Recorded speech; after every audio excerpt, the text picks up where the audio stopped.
Kemarau panjang dan cuaca panas menjadi berkah tersendiri bagi petani garam di Desa Lam Ujong, Kecamatan Baitus Salam, Kabupaten Aceh Besar. Pasalnya, hasil produksi yang dihasilkan petani mencapai 2 ton per harinya. Membantu meningkatkan hasil produksi para petani garam di Desa Lam Ujong, Kecamatan Baitus Salam, Kabupaten Aceh Besar, Lembaga Penelitian dan Pengabdian kepada Masyarakat Universitas Syah Kuala Banda Aceh terus membina petani garam dengan melakukan sosialisasi agar hasil panen bisa diterima di masyarakat luas. Selama musim kemarau melanda Aceh sejak 6 bulan terakhir, produksi garam meningkat drastis, di mana per hari petani Lam Ujong mampu menghasilkan garam hingga 2 ton lebih dengan harga jual Rp5.000 per kilogramnya.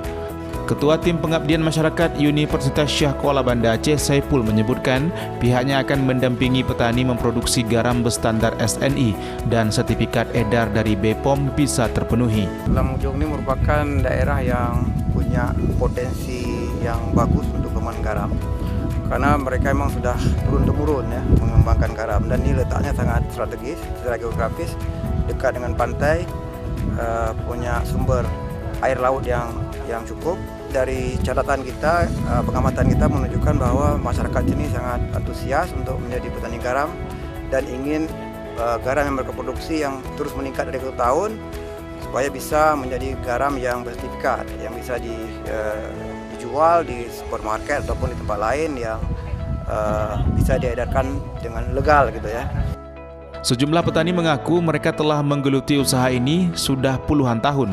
Untuk memasarkan hasil produksi garam para petani, mereka cukup memasarkan melalui Badan Usaha Milik Gampung atau BUMG. Kendalanya menurut saya dengar yang sudah disampaikan bahwa yang pertama masalah izin SNI, cuma karena tempat masak tadi bukan enggak semuanya ada steril, tapi dua dari besi.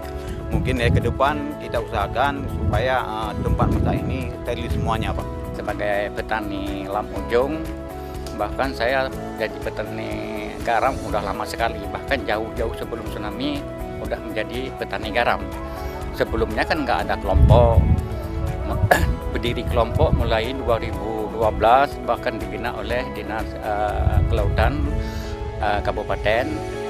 Meski masih menggunakan cara tradisional dalam pengolahan garam, namun para petani mengaku masih berharap bantuan izin dan pemasaran dari pemerintah agar hasil panen mereka bisa diterima di pasar. Dari Kabupaten Aceh Besar, Syukri Syarifuddin, iNews melaporkan.